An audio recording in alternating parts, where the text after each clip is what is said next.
Bruh, we got this. Hey, what's up, everyone? This is Adam here with Bruh, we got this, and I am bringing you guys the first guide from ESO, Elder Scrolls Online, that I've done for the channel. I've been playing a lot of this game recently, and it's very, very fun, along with Destiny and a few other things. But this guide is going to teach people that are new players, beginners, or anyone else that may want to get any useful tips when starting off in this game. This game can be very unforgiving in that sense. It doesn't do an amazing job of teaching or showing new players kind of the reins. It kind of just throws you into the world and lets you decide what to do from there, which is also why the game is a very good game in my opinion, because it gives you so much freedom and gives you so much stuff that you can just do, and it just allows for any type of play style that you want to do.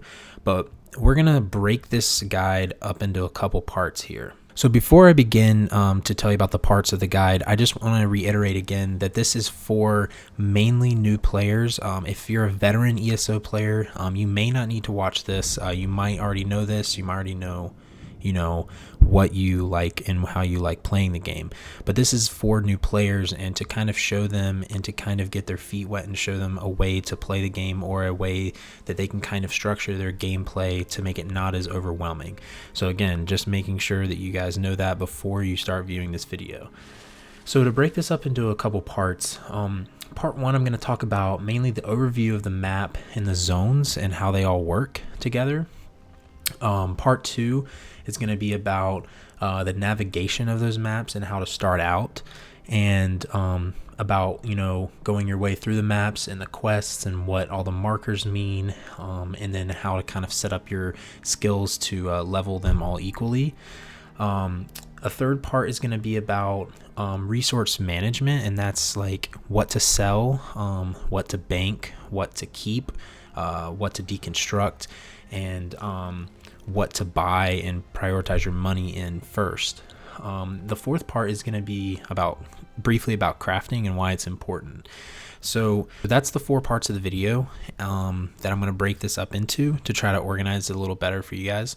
So we're going to jump right into the first part of the video, and that's kind of the overview of the map and the zones and when you start off. So obviously when you choose your character, you pick one of the three alliances. If you have the special the edition that allows you to choose any race, any alliance, that's a little different, but just to give you a little bit of an overview. So if you choose the Aldmeri Dominion, you're going to get these zones down here first.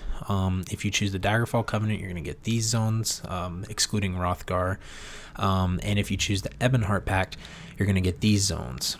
So in any of the alliances, you're going to start off on Tutorial Island, is what I like to call it, like from RuneScape, and each of them have like a tutorial island.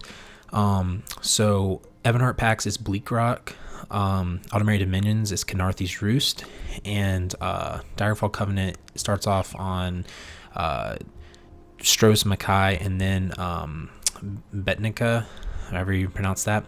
And so once you complete those quests, you're going to go to your starting zone. So for Daggerfall Covenant, your starting zone is Glenumbra. Your starting zone for Ebonheart Pact is, after you go off Tutorial Island, you actually go to a small little place in here called Balfoyen, and then you'll go to Stonefalls. And then for Aradon, or for Aldmeri Dominion, you will go to Aradon. So we're going to just focus in on Aradon here to kind of give you guys a little overview of how the maps and everything work.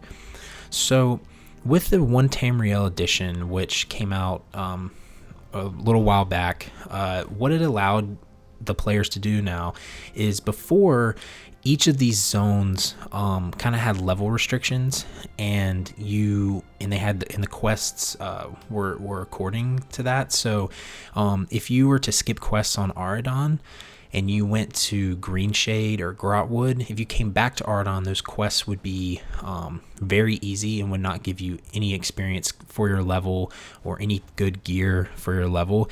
Now they scaled it to let you go in any zone. So you actually, if you choose this area, you can go any parts of these alliances. You can go to any of these zones if you want to, and everything will scale to your level. Every quest will scale to your level. If people play with you, their play will be scaled as well. So that's really nice that they allowed to do that, but that gives you even more freedom and a little more stress on like, what do I do? How do I start off? So what I did and what I liked about this was, and how I helped myself organize this, was kind of like, I'll show you guys how I kind of navigated each zone to kind of complete everything that I wanted to complete. Now, I'm a completionist and I want to try to complete as much of the stuff in the game as I can. What I did for each map, let's go through the basics of, what is on each map. So on each of these major zones, in the Aldmeri Dominion, the Daggerfall Covenant, and Ebonheart Pact, you're going to have 5 zones. Aldmeri Dominion is Auradon, Grotwood, Greenshade, Malabator, and Reaper's March. Ebonheart Pact is Stonefalls, Deshaun, Shadowfen, The Rift, and Eastmarch. And Daggerfall Covenant is Glenumbra, Rivenspire, Stormhaven, Bangkorai, and Alakir Desert. Okay, so you're going to have all 5 of those zones. Okay, now like I said, traditionally before the 1 Tamriel update, you would go systematically through each zone, and you had to kind of do you had to go through it a certain way. So you'd have to go to Auradon, Grotwood, Greenshade, Malabator, then Reaper's March. But now you could technically just go to any of these zones at any time that you want to. So I'm going to show you guys how I navigated each of the zones and kind of show you what these icons mean. Okay.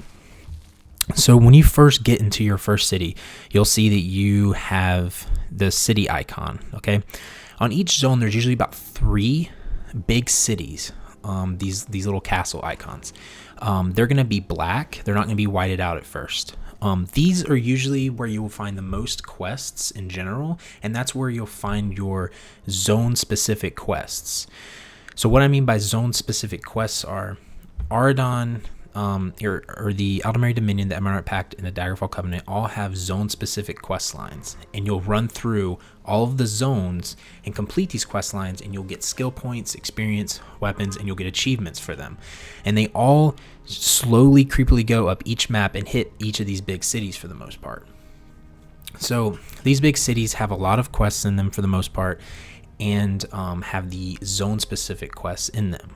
Okay, when you complete any quest that's in one of these icons, it'll turn to white. That's how you know that you've completed the main quest in that zone. Okay, so these other icons, these little towns, these little town icons, these ruin icons, and these tree-looking icons right here. There's a castle icon as well, like this. Any sort of fort or like town looking icon that has like a little town around it, or like a little village around it, will all be black as well, until you either discover it or you complete the quest in that area. And these all have quests as well. So this will be blacked out until you complete the main quest in that area. Same with this, same with that, same with this, same with that. And there's also some icons, like there's forts, like these right here will have quests at them, like a main quest that you can do. These will have quests, these will have quests. And so any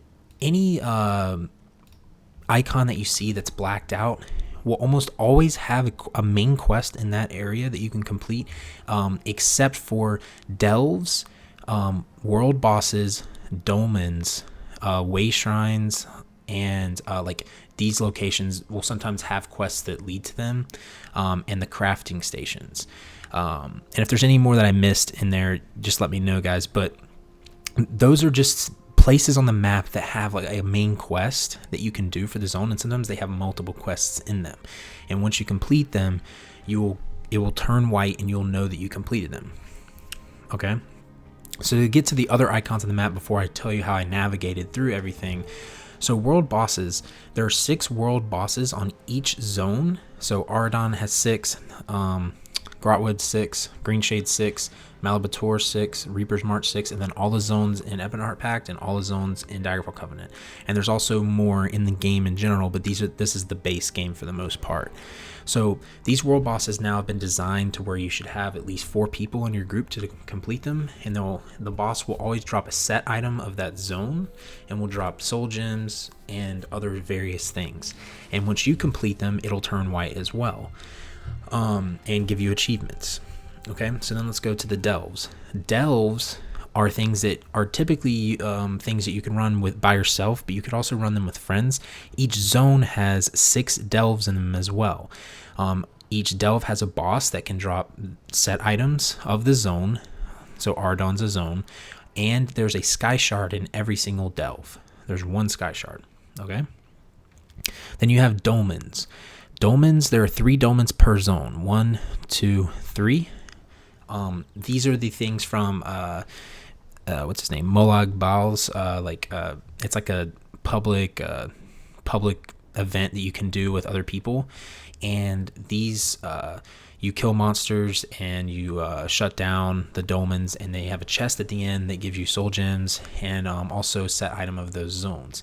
And all of these things will turn white when you've completed them for the first time. Okay, and then each zone also has a public dungeon, and that is one that's designed to have a group of people. But once you get towards the end of your levels, like towards the high end level leveling of the game, you can start running them by yourself, and they will usually have they will always have a quest in them and a sky shard as well. And then some zones have actual group dungeons, and these we can go into more detail about in a later video, but these are just, a dungeon that you can queue up for and get rewards per that dungeon. Okay, so let's jump into kind of how I maneuver everything here. So what I like to do in each of the each maps is I like to just do a overview of kind of where the roads are and how to go about it. So I'll just zigzag my way through each zone like this and try to hit all of these towns, go up in here, make sure I don't miss anything, come up in here, hit that up, go there, hit these areas up. Anytime you see towns or anything like that, there's something over there if you want to do a quest. Go up in here, then zigzag my way, go up in there, go up here, then come back down, come in here, and then, just finish out the map. That's how I like to maneuver my zones to make sure that I hit everything that I want to do. Now, you might not want to do every quest in the game, and that's completely understandable, but this can hopefully give you some structure on how you do your quests. So if you want to do it that way, then that gives you some sort of organization, like, okay, I'm going to go this way, and then I'm going to go this way and do everything there, and then I'm going to go this way. So what that does, it just gives you an organization and somewhat of a direction on how you should play the game if you want some sort of direction on how to do it. And so again, for each zone, you can do this. You can just go down the main roads if you want and hit all the big things up, all the big towns, and so make sure you complete things. Now, for the last part of this section, let's talk about when you're leveling and when you're questing and doing whatever you want to do to level, how should you have your skills set up? Okay, so how this works is what I recommend you doing is when you pick your class, you'll have 3 trees. I recommend putting an ability of each tree, so 1, 2, 3, on your bar. What this does is it allows these abilities to get leveled up at the same speed. So every time you turn in a quest, right, or any sort of experience, whatever skills you have on your bar, whatever weapon you have equipped, that is going to be, whatever armor you have equipped as well, that is going to be the experience that quest goes towards. So also, like when you use the ability, it'll get experience as well, but if you have it on your bar, you get it leveled quicker than if you just use the ability. So I recommend putting each of these classes one skill at least on the bar, and then if you want to specialize in a weapon, have a weapon ability on the bar, or just use the weapon. And then with armor, what a lot of people say is to wear one piece of each armor to level it equally too. So in case when you get to the end game, you can, when you get end game gear, you usually have a mix of the armor. That's really up to you. I didn't do it that way, but I probably should have, but I was just going to wait to the end of the game to do that. But that is a smart idea to wear one piece of armor. level up, so it can level up equally. And so that's kind of what you need to do with your skills. If you don't want to do that, that's perfectly fine. Again, this is up to you, but this is just to try to help you level and make sure everything is leveled up. So then, like, if you get to the end game, your third tree will have level 50. And so that means you'll be available to, if you haven't put any skill points in the skills yet, that's okay. But it allows you to allot skill points into those skills. Now, we're going to go to the second part of the video, and that's about resource management. And so I'm going to go to this area over here to also clarify about leveling as well. This isn't really a guide to show you the best way to level. Doing quests isn't necessarily the best way to level your character. I can do guides on that eventually, but it's something that I haven't tested myself. But I just like to level by questing. That's how I like to level. So I just want to let you guys know that as well. But let's get to the second part, and that is about resource management. Okay, so you're gonna start in the game, and you're gonna start filling up your inventory. You're gonna start filling up your bank, and you're gonna be like, okay, what do I sell? How do I sell it?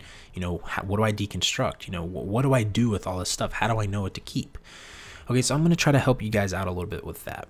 Okay, first of all, if you don't have ESO Plus, I recommend getting ESO Plus for the craft bag especially, okay?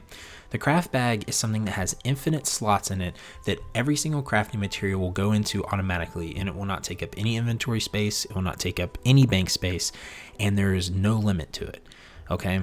But if you don't have ESO Plus, that's fine. I just recently got it, and you can play the game perfectly fine without it. It just makes it a little more of a headache when it comes to trying to do resource management.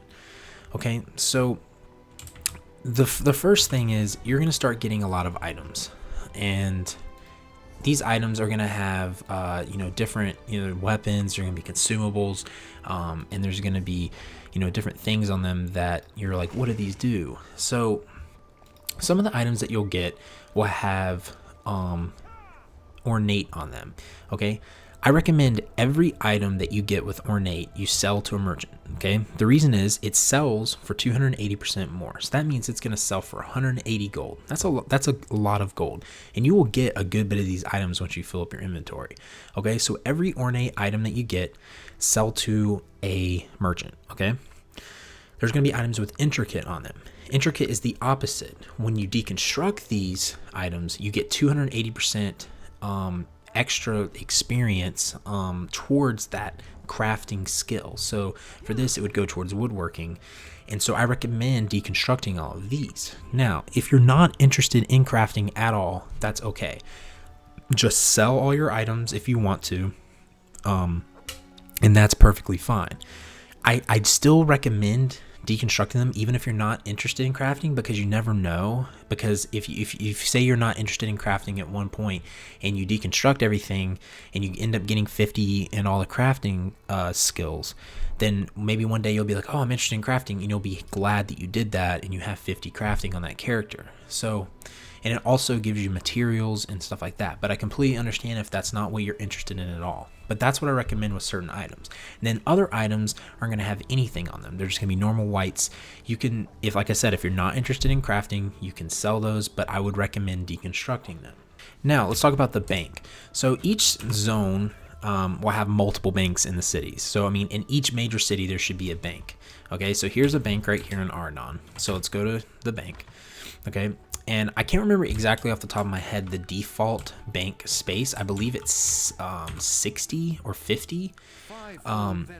But either way, a lot of people, I think, bog up their bank with materials that they don't need to bog it up with. Okay, so I'm gonna go through some things that you should put in your bank and things that you shouldn't put in your bank. Okay, so things that you shouldn't put in your bank are any type of weapons or armor that you're going to try to save for later that are under the CP level 160.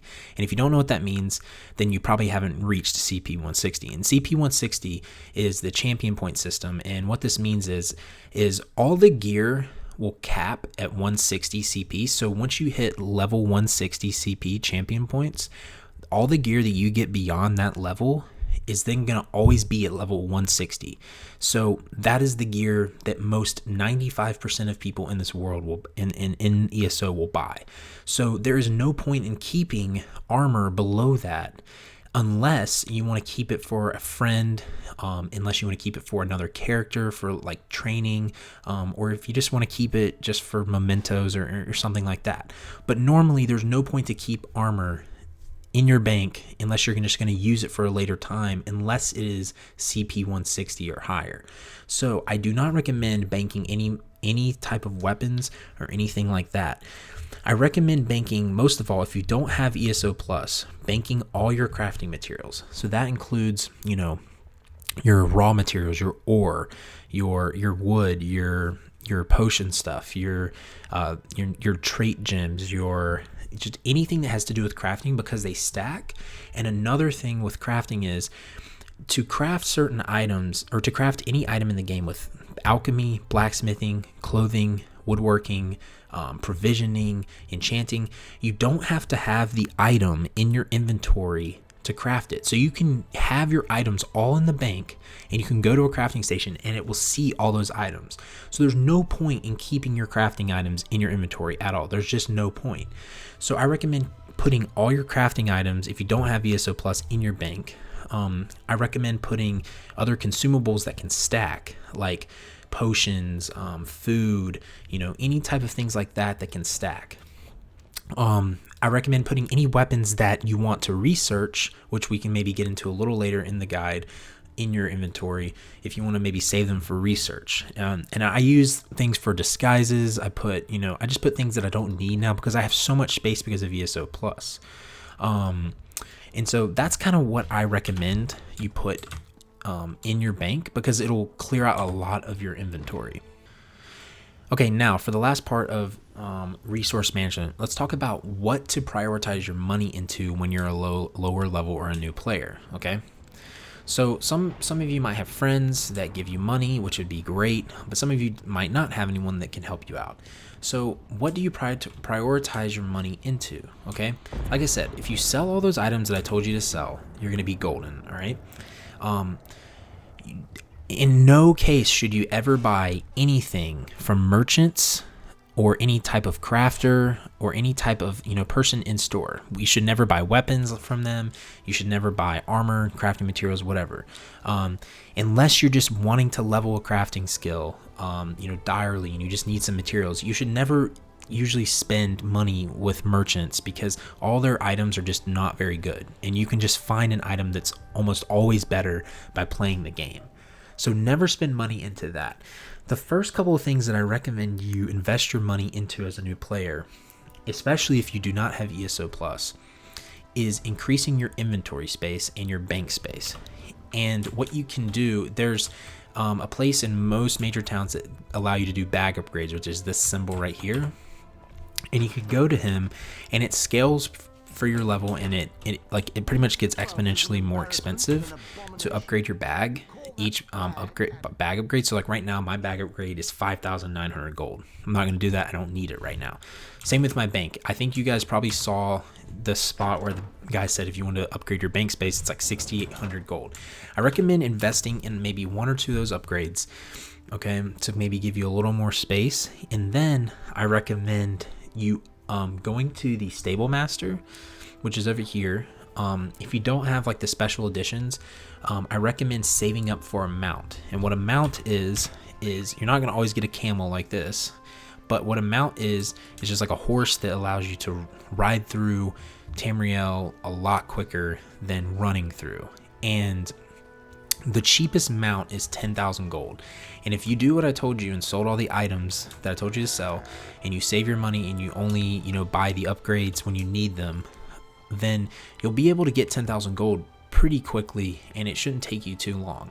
Now, there's also probably some guides out there to show you how to make quick money. So if you want to do those, that's a great way too. But the first couple purchases should be a mount and bag upgrades and bank upgrades. And then after that, you're going to get to the end game, and then you will, see what you need to buy for, you might need to buy armor that's like maxed out.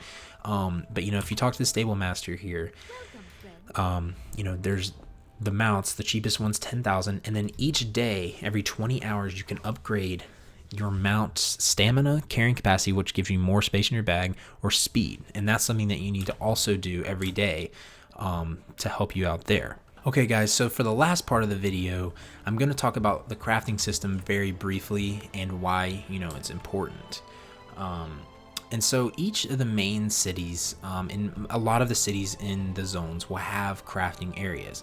So in Aradon, here is the crafting area. Here you have the blacksmith, the clother, and then over here you have the woodworking. And in this building you have the enchanting, the alchemy station, and the dye station, okay? And so most of these all the zones will have areas that you can do this. And then some of the cities throughout each zone will have little just things that you can go to and craft. So what you want to keep in mind about crafting is it's something that it's a very important skill in ESO, mainly because you can at master crafting, and what I mean by master crafting is when you've maxed out your level and when you have all the traits researched for everything in that specific profession, you can make a very good gear and you can make a lot of money off it. Now there's not always you're not always going to make the top tier gear for certain situations, for certain builds of people, but there's always use in crafting because you need to improve stuff. And like I said, there's some sets that you can make from crafting yourself that are very good sets. So crafting is something that I highly recommend everyone to level. It doesn't take a lot of time, and it doesn't, it's not a lot of effort, and it's just easy XP.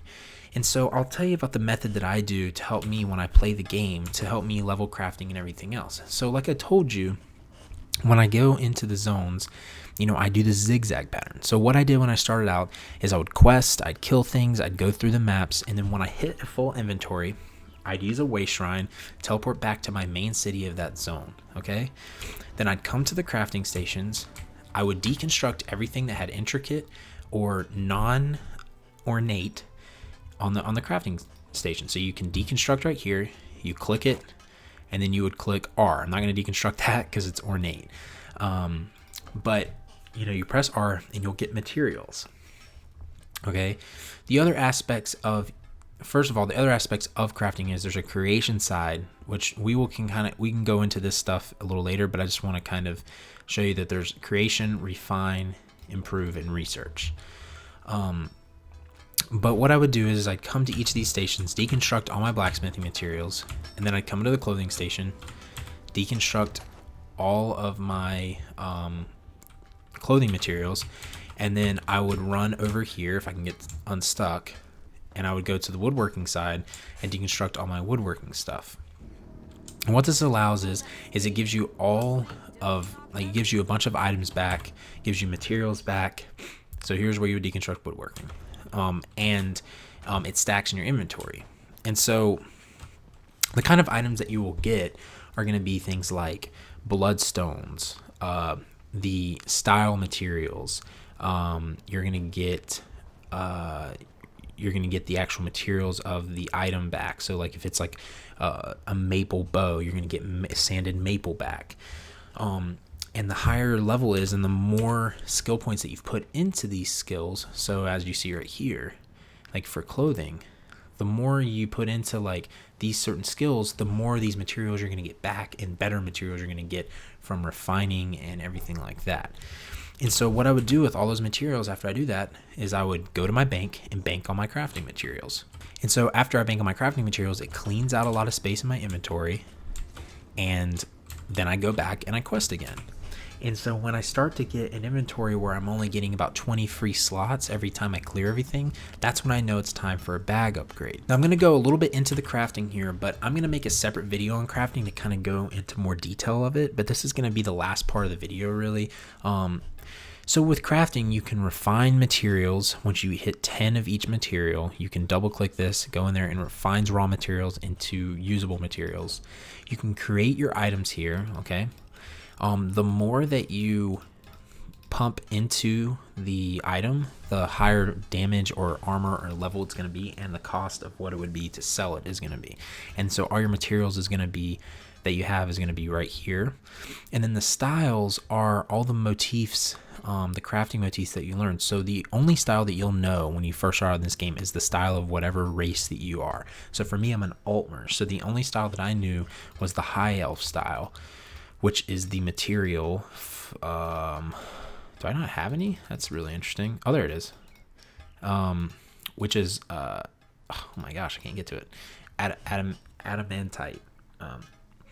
And adamantite, that's how you say it. And so that was the only material the only style that I could make. So as you see, the styles change as I go through. If you make a Khajiit one, these are going to look different.